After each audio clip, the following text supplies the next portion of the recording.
but one that hit me right away was prove them wrong. Prove them wrong. And I started thinking about that, like, why in the world would I want to prove somebody wrong, right? Because I feel like the people that I'm hanging out with now are the people that I need to prove right, my supporters. Love that. And that's really where I give all my energy, is to those people that are right there by your side, the people you can connect with. Me and you get on the phone a lot and just kind of ramble off. And those are the types of people that I personally want to give my time to, because, we really, we know life's going fast and we don't have a lot of time to give. So to not pay attention to that type of person so I always say prove them right. And I talk about it, prove them right. Prove the people that really know that you can be successful, right? Prove the people, that knew that you could do it in business. You can be a great father. You can do those types of things. And it gets back to this story that I heard. It was a waiter. He was working really hard. And at the end of this table, left the receipt on the table. You know how they write in there the tip? Yeah. The tip line? Mm-hmm. And it said, do better on the line, right? And you guys might have heard this before, but so that waiter or waitress had a choice, right? Like, get really mad. Like, what are these people talking about, right? Like, how do they, I did really good, right? And he could get, that person could get really mad, quit the job, get really stressed out, about those things, just get really super upset. But as the story goes, what really happened is that waiter or waitress took that advice and decided to be a better employee, right? To be a better, person and waiter at the table, just do a better job. And just kind of took that as a motivational fact to say, hey, doing better for that person could have been like a total disaster and they would have thought it was so negative, but it was a great piece of advice. Like, you can do better. Mm-hmm. And that person took that advice of, yeah, I can do better. And because of that, their tips over the next 2 to 3 weeks became better. They became a better person. And as the story goes on, they became the manager of that business. That's huge. And I thought, wow, that is amazing that you can always look at things two ways. You can be like, who is this person to tell me, to do better, and get really mad at them, which, that's kind of human nature, right? To do that. But at the same time, they took it as, okay, how can I learn from this? Yeah. And maybe they're in a time of desperation. They couldn't quit the job, so they had no choice. But wow, what an opportunity that they did. And now they're scaling, so. That's such a cool story because I've been really getting intimate about this way of living and mindset is like, don't judge everything on either good or bad, and just that it is, right? And I think so many of us is what it is. Yeah, especially with me, is that I'd always do the same thing, whether it's like career stuff or relationship stuff or personal or health or stuff like that. I'd always quickly go, oh, that was bad. That sucked. Or good. This was so good. Like a big high, right? Sure. So I'd always be like on a really low or a really high because I would judge it if it was good or bad. Okay. But now that I've gotten older and some, things have happened to me, some of the things that I thought in the moment that were really bad ended up being some of the best things that ever happened to me. So like that waiter being like, oh, do better. Most people would have been like, man, that was bad. Wow, you're gonna have a bad night now. Like, whoa, depression. Like take that as like a really that's insult. Going to the kitchen, spread their, getting all the negative energy. Yeah.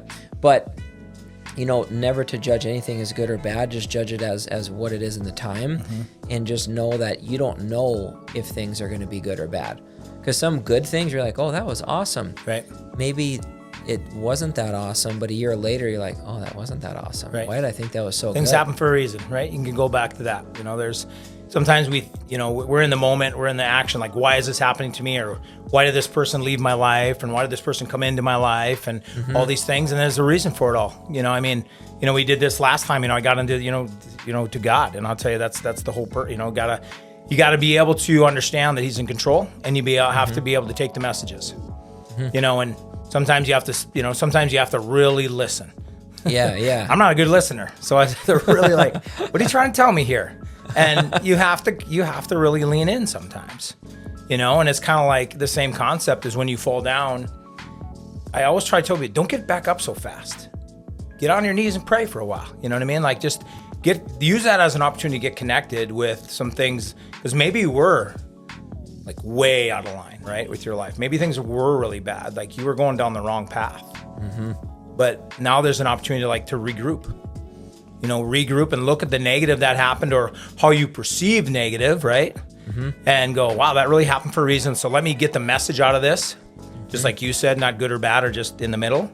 And it is hard to, you've been in my clinic and you know that there's a way that I do things and there's an energy that I have in the clinic. And it's not like I have to get that energy. It happens to me. It's like my past. It's my calling, So when I walk in those doors, no matter what my day is going on, no matter where I'm at, I mean, it's a light switch, boom, and I'm there, And with all of our with everything that I do,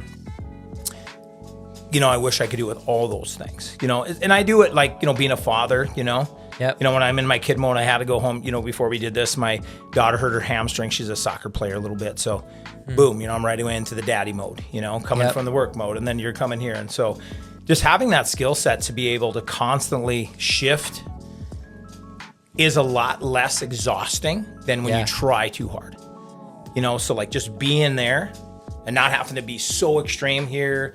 And then you have a downer, but just trying to be right there, just like that level-headedness of just taking the strikes as they come and, just doing it. Yeah. And I hate that we're doing the best you can because what's that mean? Yeah. I heard this quote that this guy out there, he's all over social media, his name's Sadhguru, and they interviewed him. They asked him, you've been all over the world. You've been to almost every country in the world. Where's the best place you've ever been? And you know what his answer was? Wherever I'm at today. Love it. Isn't that cool? So just having a piece of like, it's not always about good or bad or this or that or where am I going tomorrow? And you get so caught up because then everything's judgmental then. Because I would, I'm going to bet to say this, that if you are in that mindset and you're watching this and you're like, gosh, I am always judging things on good or bad. Wow, I am. Wow, I really am, right? And then it's like starting to click in your head. And if you are, I would bet to say that most things in a week that happen to you could be looked at as bad, right? And you could quickly spin and go, wow, almost every single day I wake up, no wonder why I'm feeling a little depressed. No wonder why I'm not getting to the gym, right? Because you're critical, because everything you're quickly judging it like, oh, that sucked, or oh, look at the news, or oh, look at politics, look at social media. Look at the stock market today. Yeah, look at the stock market. Look at the Don't do that. Yeah. But when you're quickly, if everything, because we've been ingrained in our brain for so many years to judge everything on, or he's good, or he's bad, or she's good, or he's bad. But what if that person is just going through something, right? So, but you don't know. But if you're going to quickly judge that person, or you're going to quickly judge how that event went, or you're going to quickly judge on that person you heard about that story, that might only be a third of the story. Sure. You might be like, huh. When you get really mature, you don't even, I think that's a gift I have too, is that I don't always listen. You know what I mean? I mean, I'm giving someone my attention, but if they're going somewhere where it's not going to improve my life, it's like my listening turns off. I'm still there with that person, but if it's something they're talking about, a rumor about someone or whatever, I'm just not there. Yeah. Like I'm empty-headed. You know what I mean? Like I'm already thinking about what I'm going to talk about. It's going to be more positive the next time, or I'm going to end that conversation probably is what's going to happen, right? Because for one, to say I don't care would be heartless, but for sure, I sometimes don't. I don't want to get into everybody's business. Or let me back that up. I don't get anybody's business, but what things that I can personally control, right? Yeah. And if I'm supposed to get involved with something, we had a friend of ours' child pass away, and of course, I need to get involved in that. If they're going, if they need me to get involved in it, I'm going to get involved in it. And so that's a different scenario of listening, to listening to somebody that has something to say that I can't control or I really can't make better, because that's a horrible situation. But, again, it goes back to proving them right. And that's meaning hanging out with those right people, that really, I think the more that you have that energy, and I think I've talked to you about this many times, you put the right energy out there, the right people are going to find you. Yeah. You don't always have to find them. You don't have to knock on every door and go, and that's the same way I look at people in relationships. Just be yourself. Yeah. Do your thing. Don't try so hard. Make efforts of who you really are. And then all of a sudden things come to you. In business, I have such an amazing amount of staff and my patients that I see. And, it's crazy when I bring in a new patient, how they're just perfect. And my staff's like, how do you always get such good patients?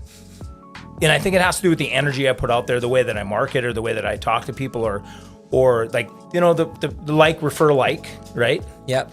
And, you know, it makes it so much more enjoyable, you know? And not that I haven't struggled in my life, and not that I haven't had the other side of it where I've had maybe some bad patients, or, you know, but been around people that I maybe shouldn't have hung out with for a while for, you know, whatever reason, you know, it was the wrong conversation. But you learn quickly to how to avoid those things, and then that energy starts coming to you, you know? And I think it's powerful to have that. I think it's a learned thing over the years. I mean, you know, it's a short journey on this planet. And I take care of a lot of older people in my clinic, 90s, 95. And I learn from them. You know, I listen to what they say. And I talk to them. I enjoy talking to them. And I just really feel like, wow, they had such a great life, and now they're at the 90 mark and they made it. And so I talk to them about, like, how do you want the next 10 years of your life to be? And I can tell you a story. I had a 85 or 86-year-old client. And he comes in one day, and he's been seeing me for about 4 months, and he's all excited. And he's like, hey, I just bought a $1.6 million home in South Florida. And I said, whoa. I said, you did? I mean, this is an 85-year-old guy. Yeah. And I said, wow. And I said, well, you know, kind of like, what did you do that for, kind of thing, you know? And he's like, well, you said I'm going to live to 100.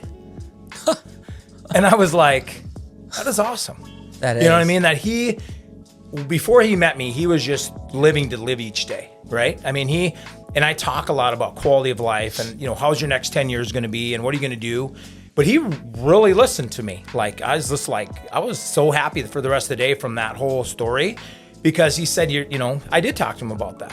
I said, hey, you know, we're going to live to 100, you know, and that just gives that. So every day he wakes up, now he has a different vision of his life with his grandkids, his great grandkids. And I mean, for a guy to go buy a $1.6 million home in South Florida, I mean, you're planning on being around for a bit, I would assume, you know what I mean? So that was cool, you know, and it just changed the mentality. And, you know, again, every day, that's kind of what I live for, is getting those people that are living day to day and then giving them my energy to kind of say, hey, you're not living day to day anymore.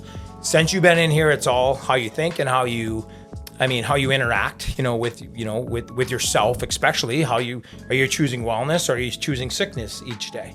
And I think that has something to do with how you perceive things too, because, you know, in your lifetime, you're going to spend, I mean, 100,000 on sickness. So let's just say, right?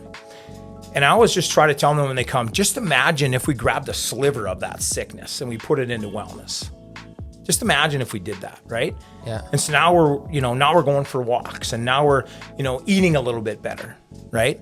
We're not wasting our time sitting in front of the TV. You know, we're doing something active. We're doing a puzzle, or, you know, whatever it is to get their brain going. You know, we're doing some supplementation.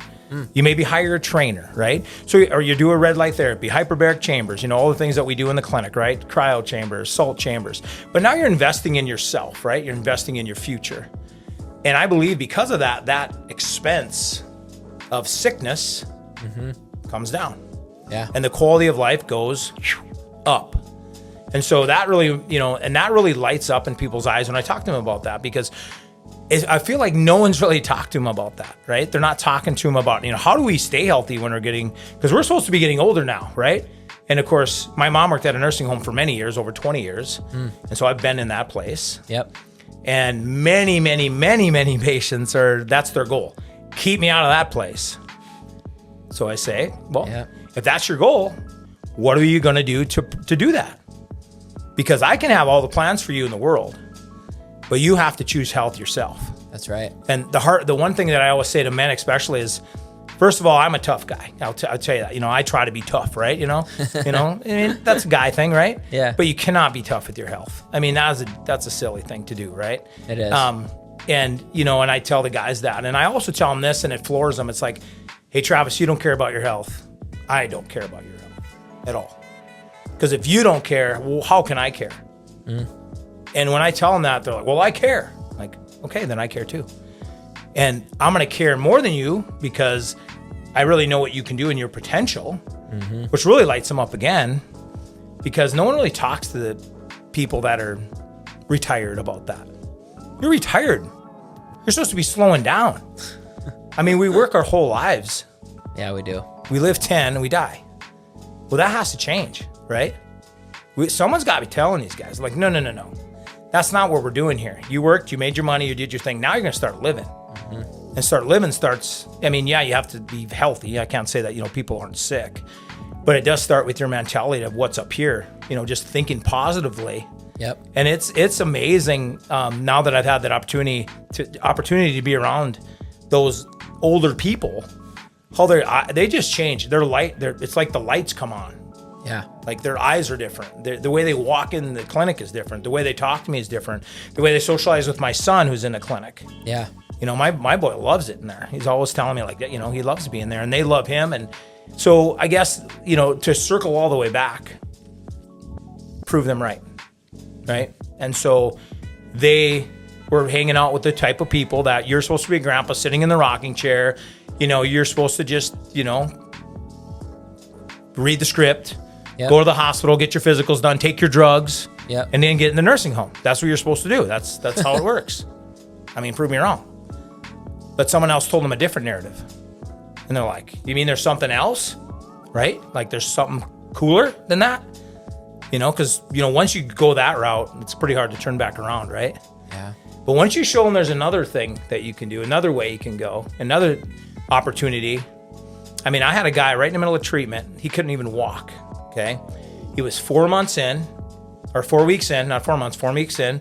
He disappears, okay? And I'm like, okay. Comes back 3 weeks later, and he just comes in. He goes, well, I was feeling so good. I just went down to, Arizona for 3 weeks. He said, I was just going to take advantage of, me feeling so good. Wow. And I was like, that was pretty cool. Yeah. And he's like, I never would have did that before, but because I was feeling so good, I wanted to take advantage of that, And I think, and that's been a little while ago. So he's done other things. So again, I think it's for everybody. If you're going through hard times, yep. No matter what age you're at, if you're like my daughter playing soccer and she's not on the A team, she's on the B team, just look at it as a positive way. Mm-hmm. Look at her. I'm a big hockey guy. You know what I mean? We're on hockey all the time. And, there's this, this kid's are on this team and that team and this team, but, just make the best of it. Mm-hmm. Just make the best of whatever team you're on and the teammates you're around, because God, life's fast, Yeah. And if you blow it, if you blow a month of, just being a grumpy ass the whole time, what did you really do? What did you really do for yourself? So just try to find, like you talk about, trying to find those positives in that stuff. So. When did, how old were you when you knew you wanted to get into the health and wellness industry? Do you remember what age you were? 5th grade. 5th grade? I know exactly what happened. Okay. You want to hear it? Yeah, I want to hear it. I haven't talked about this for a while. So I was a 5th grader. I was a husky kid. Back in the day, we wore huskies. That was a size. Oh, yeah, Huskies, yeah, being right? husky. Husky guy. But I had husky pants. So my mom, my friend Scott, his mother Jean was my babysitter, which me and Scott are good buds to this day. And Jean's, like my second mom. And we went to the Beulah swimming pool. Well, because we weren't going to go to the pool, my mom didn't give me the swimming trunks. So I'm wearing Scott's swimming trunks. True story. Okay. I'm a husky kid. Scott's not as husky as me. Put the swimming trunks on, jump in the pool, crotch blows out. True story. But I'm living in a time where we get dropped off at the pool. Like, your mom ain't hanging out at the pool when I grew up, and, So we're there for 4 hours, right? And your trunks are blown out. So, I did everything that, I think I went out and somehow the Boy Scout in me figured out a way to, sew them up or whatever. But what happened that day was the fact of, I felt, I'm Huskies. I felt I was a big kid. And something happened that day where I just decided, that's enough, right? I'm going to change everything. I'm going to start eating better. I'm going to start exercising. That was my moment. Like, that was the thing. Everybody has that one thing that happens to them, in different things. Like, maybe they get sick and they're like, oh my gosh, or maybe they smoke or they drink and they get a DUI, or they smoke and they get something happens to their lungs and they have that moment. Yep. That was my fitness moment, right? Even at the 5th grade, it still affected me. I was embarrassed to take my shirt off in the 5th grade, all those kind of things. And it kind of sounds like vanity, but even back in then, when that happened, it resonated with me that I had to do something different. So I started lifting weights in my dad's basement. He had those, concrete, with the plastic around him. Started lifting there. My mom had an old bike, we had a treadmill, and Rocky Balboa, baby. We just started going. Okay. Eye of the Tiger. And then, of course, growing up, I grew up in a small town, Beulah, North Dakota. Yeah. Worked at the coal mine like everybody else did. Worked for an engineer firm. And, the one time I realized that I was going to go to doctorate school was I was running a lath. That's that little skinny stick that you run and pound them in the ground. Oh, yeah. And I was running lath for these 2 guys, and we'd have a lunch break. And we'd have our lunch pails, and we'd be out in the middle of Timbuktu, And they would listen to Paul Harvey every day. Every day. They couldn't wait. Huh. And I just sat in there it was like the 2nd week, and I'm like, this is not going to be my life. Like, I'm not going to sit out in the middle of nowhere. No disrespect to those guys, because they were great guys, but that just wasn't going to be me. So that right then and there, I decided I'm going to go into the health profession. I'm going to try to help people the best I can. I remembered what happened when I was younger and how I changed my life, and I wanted to do that for other people. And so I went to chiropractic college, and loved. It wasn't easy by any means, which it shouldn't be. But when I got into clinical, that's where my passion came through, like just being around people and loving on them. And why do you think your passion started to come through right there? What was making your passion come out? Just how much I care about people. I really, truly have. I think the Lord gave me a gift for that. I do. I really, and I thank Him for it regularly. That it doesn't matter who you are, it doesn't matter where you are, it doesn't matter where you come from.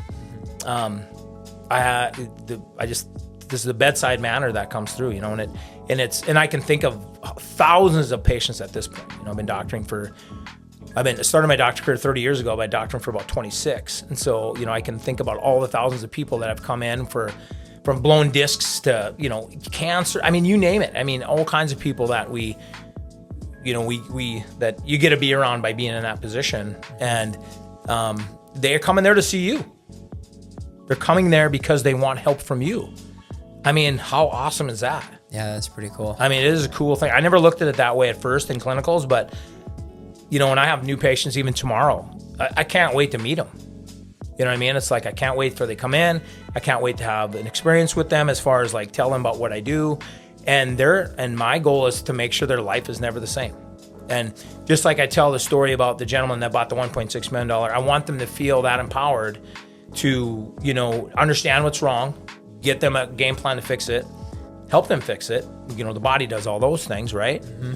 And then, they become lifelong friends, patients, and those types of things. So, that's really what fuels the fire, right? It's not money. It's not, I love my staff and being in there, but it's just the going in there and just being around my staff kind of, they really love it. They're there. And even when I was in Bozeman, we had some pretty nice clinics there, and the staff there was amazing too. And I think what happens is that's the one compliment that I get the most from my patients is like, you have amazing staff.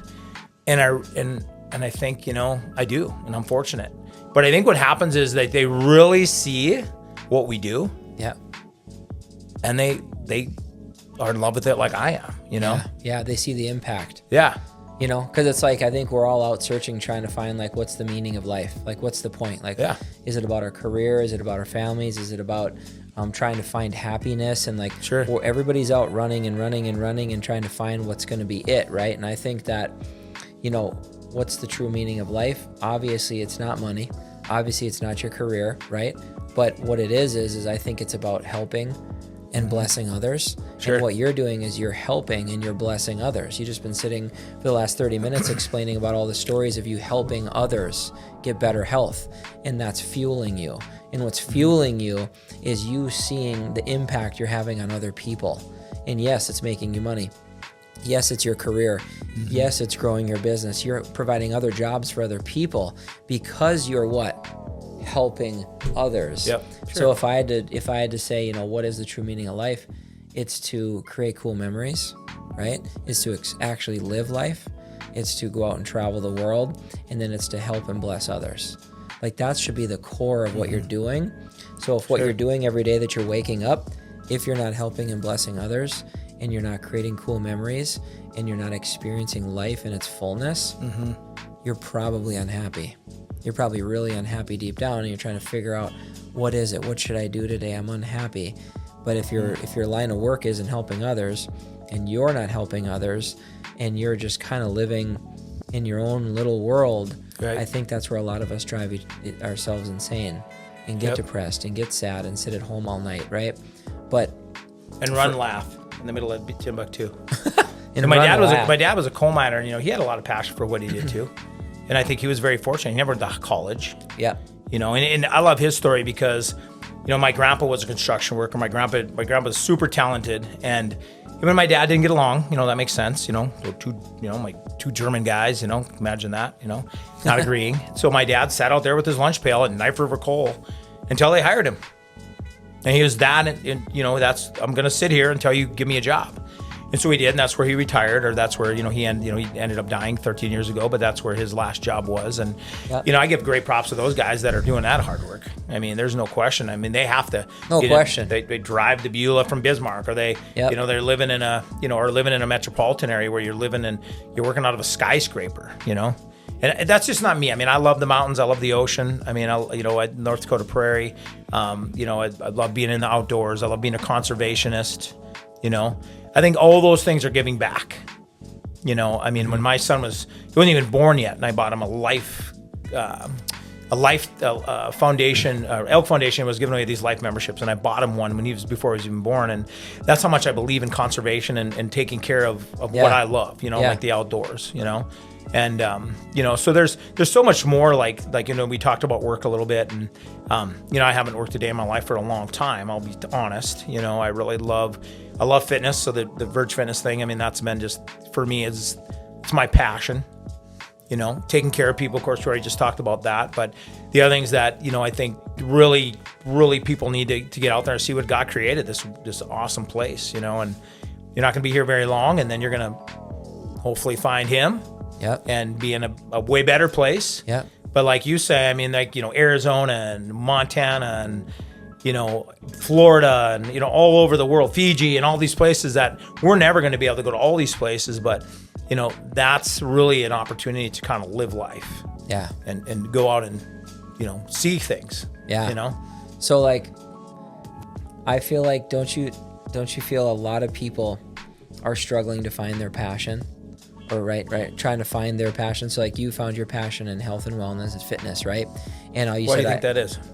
I want to ask you first. Well, again, it goes back to what I mean. How does somebody find their passion? If you are always around the people that you grew up, I mean, living in a small town, USA, I'm a Beulah miner till the day I die. I get it, but I left there. Okay, I left there because I needed to be around people that didn't know me. I wanted to be around people that had no expectations of me. I did way better in football camps when I was around that. Being around, just being out there. Like when I moved back to Bismarck, not too many people knew who I was anymore. I mean, I had been out of the state for 16 years. There's something magical about that. And just going after your passion and not listening to those haters, as we talked about earlier. Not going to have to worry about proving people wrong. I never started I never went to chiropractic college to prove anybody wrong. I went there to, show, for me, first of all. And second of all, because my parents believed in me and things that I could do, my relatives and those types of things. And when I moved over here, for all the reasons of being closer to family and doing all those things, I really, really didn't want to move here to compete with anybody, and that's what tends to happen.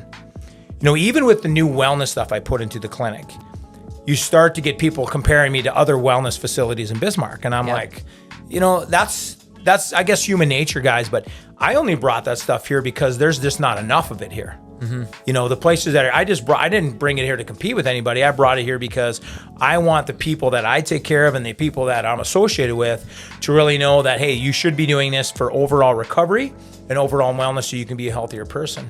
And so what was your original question? Meaning of life? No, What'd you say? how does somebody find their passion? Because I think there's so many people everywhere that are struggling and they can't find their passion. So you found yours at a young age. Yep. You've been living yours for years and years and years. So if somebody was like, Aaron, I want to find something as passionate like you are. You're so passionate and you love what you do. Yeah. I want to love what I do. Why can't I find what I'm passionate about? Right. What would you say to somebody like that? I'd probably have them, the first thing is like, just kind of make a list of what makes them happy. Like, what really makes you happy?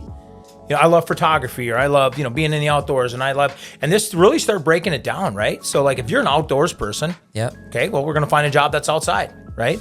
If you like being around wildlife, or you like, like archaeology, or, whatever it is, like I live next to a guy that loves weather, Kevin Lawrence, he found his passion. Now, he is super passionate about that. I hang out with him outside of the, work, and we talk. And so I would just say, like, what really turns you on? Like, really get your crank going. Like what is it, right? I mean, does that make sense? Like, what really, what gives you butterflies, man? What makes you emotional? I mean, when I talk about my clinic, I get emotional because I can think of all the people that I've helped, and I can think about all of my staff throughout the years that I had relationships with, that I'll have them forever, and that to me has really built a life for me, just having an impact. And you hit it on the head. Me being around and me being passionate and me being on point affects a lot of people in my day. Yeah, it does. And it's a lot of responsibility, and I take it. I mean, before I go into my clinic, this is the true story, and it might sound weird, but I have a pep rally every day with myself. I do. And my kids, when they were little, they would sit in the back seat, the twins, and they'd be like, "Who are you talking to, Dad?" Because you talk to yourself, right? Yeah. And I think when you love something, you do talk to yourself. You get up in the morning. I've talked to myself in the mirror. I've said negative stuff to myself in the mirror in the morning. Like, what are you doing? Like, what is wrong with you today? Like, get yourself together, And you have these conversations behind closed doors with yourself. And I think it's powerful to really hold yourself accountable to that, right? Yeah. So if you're going to find your passion, you have to be real with yourself. You have to take a risk. You know what's risky? Not taking a risk. That's pretty damn risky. And I think that when people are on their deathbed, if you ever listen to someone that's a doctor that's in the hospital that says, what do people say on their deathbed? It's all the things that they never did, their regret. All the risky things that they thought were risky. I'm a risk taker. I mean, I do things that people around me go, why are you doing that? Or why are you, that's just who I am. That's how I live. That's how I feel alive. Yeah. I feel alive by taking risks. And I think when someone thinks of trying to find their passion, they're going to have to take a leap of faith. And that's why they sometimes don't find their passion, I would believe, because it's risky. And it's like, I'm going to have to give up this sure thing, right? This 9 to 5 or 8 to 5 or whatever it is, or 12 hour or whatever, and this good paying job, right? To do what I love, that's pretty risky. Yeah. Oh, it's so worth it though. Yeah. Honestly, if I was in something I didn't love, I'd leave it and just go do the risky thing. Watching my father pass away as a massive heart attack on Saturday morning in my mom's living room and leaving all his hopes and dreams behind changes your perspective. Yeah. He left the cattle on the prairie. Okay. He got all his money in the bank, all his hopes and dreams with my mother right there. So when he passed away, me and my brother took her to the CMAs in Vegas right after because she always wanted to go. And guess what they were going to do? They were going to do it next year. Okay. And me and my brother talk a lot about the concept of doing it next year. There is no next year. There is no next year. There's right now.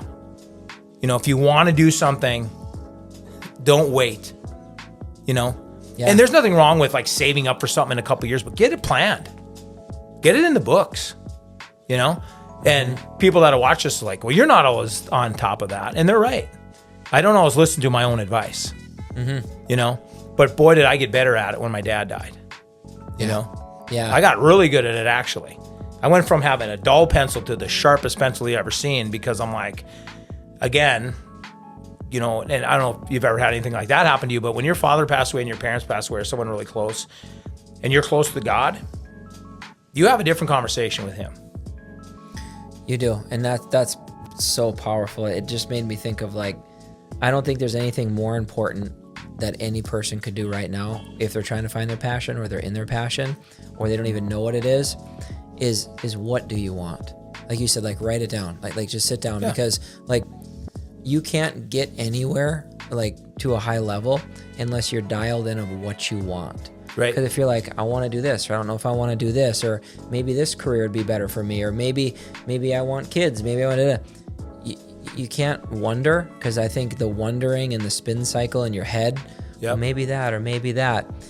Just find out what you want, and then now spend every day trying to get what you want. And you might not have it tomorrow or the next day, right? Like let's say you want to open up your own clinic, but you need money for that. What if you don't have money? Okay, but if you at least figured out that that's what you want, now you're going to work towards getting it. Right. But the fact is, I think the doing it, right? Like the actually like doing it, like waking up and then doing it. Like for me, there's a lot of days where through my mortgage career, I've woke up and been like, I don't know if I want to do this anymore. Right? That's fair. And I think any entrepreneur, any business owner, any athlete, if they're being real with themselves and we're looking in the eyes and go, hey, did you always want to go to practice? Hey, did you always want to win a championship? Did you always want to be this or be that? There's probably a lot of days where behind closed doors, they're like, some days no. Yeah. You know why? Because it's hard. But everything's hard. And doing the things you need to do. And you have to be educated with your risks. I don't mean just jump off a building and hope the parachute opens. I'm not saying that. But what I mean is that you have to make your life impossible. Some people say make it hard. And I don't believe hard's good enough.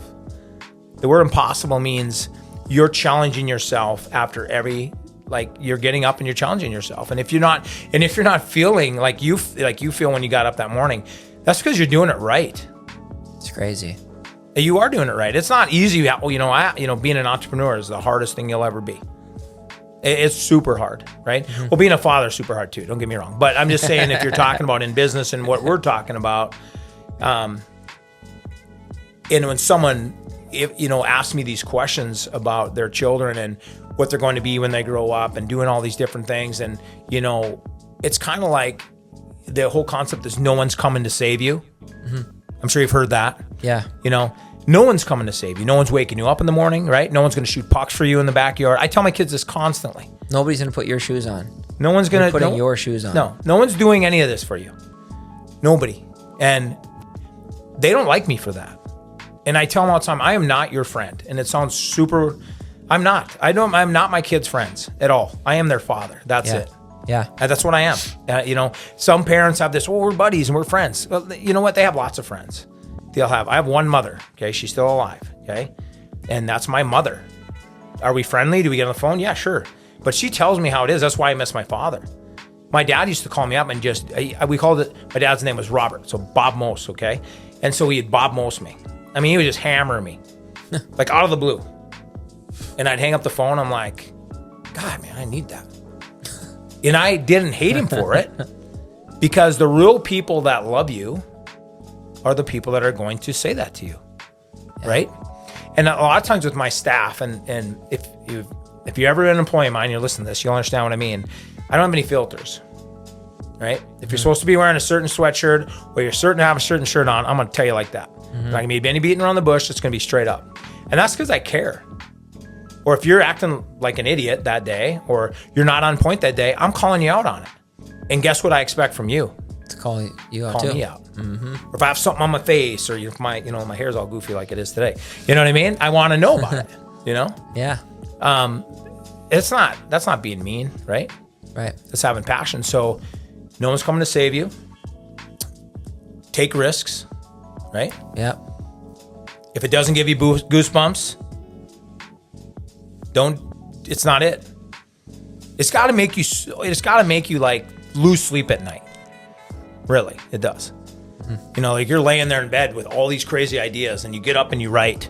I'm the old school. So, I used to have a tablet not a tablet, but a piece of paper next to my bed with a pencil. And in the middle of the night, I'd get up and I'd write ideas, when I was younger, whatever they were. And I still have some of those old notebooks, and I just like, wow. That's because a lot of that stuff came true. I'm kind of the old school guy that used to listen to like a lot of the motivational, like Zig Ziglar and all these guys. I think we talked about this one time. We were talking about, I have a lot of pictures of my success stories on my wall. Oh yeah. And I learned that from a sales guy that was a car salesman, that every time he sold a car, he would put a Polaroid on the wall. The old fashioned Polaroid. Mm-hmm. And I said, and I need to take this advice again with my patients, but when you have a successful thing, I take a lot of videos. Yeah. But just taking a picture with them. Not only are you going to remember that, but it's going to show social proof, because, those people aren't going to take a picture with you if they don't they obviously are there for you and like you. Yeah. And that just builds that passion. So, going back to, and you asked this great question, I got to watch my son develop, what do you want to do? And all of a sudden out of the blue, he decides, Dad, I'm going to be a chiropractor. And I just kind of like looked down, like, where did that come from? And I think it's through watching me. Yeah. And he sees how much passion I have every day and how much you get to help people. And I always tell him, I said, I think that's spectacular, but go out and look at other things too. Make sure that that's good. That's what you want to do. But, and again, I'll go back to it. Make your life impossible for a while. 3-4 years of just grinding it out. You maybe see a light. It could be a train at the end of the tunnel. You don't know, right? But you're still grinding every day. And that's consistency, when people even talk to me about fitness, like, how do you stay in good shape? It's like consistency. I don't do anything crazy. I'm consistent. I work out every day. I drink a lot of this water, I don't drink booze anymore, and boring, but you know what I mean? Never smoked in my life unless I'm on fire, right? It's the only time. But just being consistent, with it is hanging out with good people. So I am positive, take the good with the bad, when roll with the punches sometimes, one foot in front of the other when you're exercising. And the other good concept with that is never, ever lie to yourself. Always stay true to what you promise yourself you're going to do, no matter what it is. Don't do it. Don't quit. If you say you're going to show up somewhere, show up. Even if you hate it and you're going to walk in there for 10 minutes and leave, do it, right? Just stay true to what you tell yourself, and don't lie to yourself. Just try to stay true to that. And those are some of the concepts that I live with, and I don't like it. The one thing my father never let me do is quit. That's why I was so nervous, Travis, on joining anything. The Boy Scouts, the FFA, the FBLA. If you joined it, you were going to become you were becoming an Eagle Scout, or you know what I mean? Or you weren't quitting. And I didn't like it all the time, because there's days I did want to quit, right? But what it taught me was, if you're going to start something, you're going to finish it. And I don't know if all the kids these days have that mentality. I don't know if they have all the opportunities that we did to join these clubs and do that stuff. Boy Scouts have definitely changed. It definitely was awesome for me. The FFA was awesome for me. The ranching community, I love ranching. But it's, my father teaching me to not quit is the same things that I give to my kids, whatever they do. And so I always tell them, if you're going to do something, you're going to do it 100% of your efforts, right? And then you're not going to quit at it, Meaning if you're going to, obviously start soccer, you're going to end soccer. No matter what team you're on, A, B, C, or D, right? And if you don't like the way the results came out, we're not going to call the coach. We're not going to complain about the coach. We're not talking to Betty Boop on the sidelines of how bad the coach is. You're going to get better because you decided to be better, right? You're going to get out of bed in the morning. You're going to kick the soccer ball. You're going to, that's how you're going to get better at life down the road, if you quit blaming others for your failures. So right? Don't you think, so when you say, don't quit, don't give up. Yeah. And a lot of people are like, I understand that. I don't want to quit, but I feel like I have to. So when you think of quitting or giving up versus, don't you think a lot of people associate quitting or giving up with a certain type of categorization versus, not quitting or not giving up? Let's say it's a high school athlete. Because he didn't go to college athletics. Did he quit? Did he give up on his sport? Or let's say somebody's at a job and they don't like it, but they're going to quit it and go join something else. So when people say, don't quit, never quit, don't quit, what does that mean? No, what does that mean to you? What's never quitting in your eyes mean? So, what we just talked about was joining something, right? Seeing it to the end. Seeing it to the end. I joined soccer. Soccer ends February 15th. That's the ending of that. Yeah. What you just said was something more of a lifelong thing, right? Like I got a job, okay? You went into the job. You gave it every effort you could. You brought everything that you had. You found out that it didn't give you butterflies, right?